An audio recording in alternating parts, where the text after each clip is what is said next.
over 90 people have died so far in West Africa's Ebola outbreak, which Doctors Without Borders, also known as MSF, is calling unprecedented.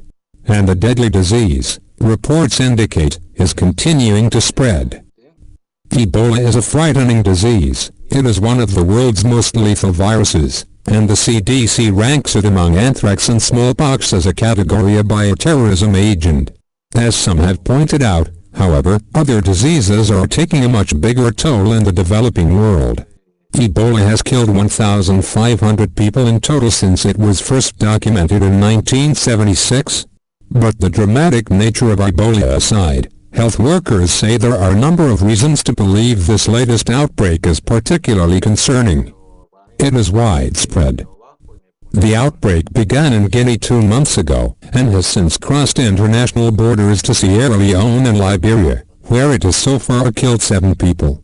Now, Mali, another neighboring country, is reporting its first suspected cases as well. Because Ebola is not airborne, a circumflex, it can only be transmitted through direct contact with the blood or body secretions of someone who is infected. A circumflex containing it is theoretically simple. Health workers need to identify all possible cases and quarantine them. The widespread distribution of the outbreak complicates this, as does the fact that it is being found in urban centers instead of remote, rural areas. This is the first time Ebola is detected in Guinea, so the population and the medical staff do not know the disease. Esther Sturck, a tropical medicine advisor for Doctors Without Borders, explained to NPR.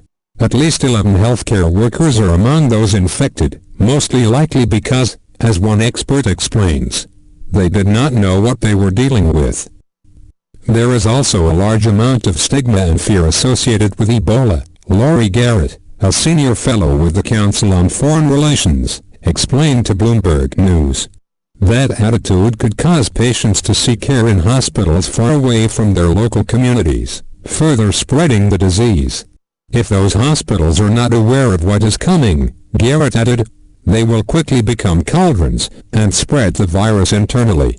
To help counteract that problem, NPR reports, anthropologists are being flown into Guinea alongside health workers to help them contain the outbreak in a culturally sensitive and appropriate way.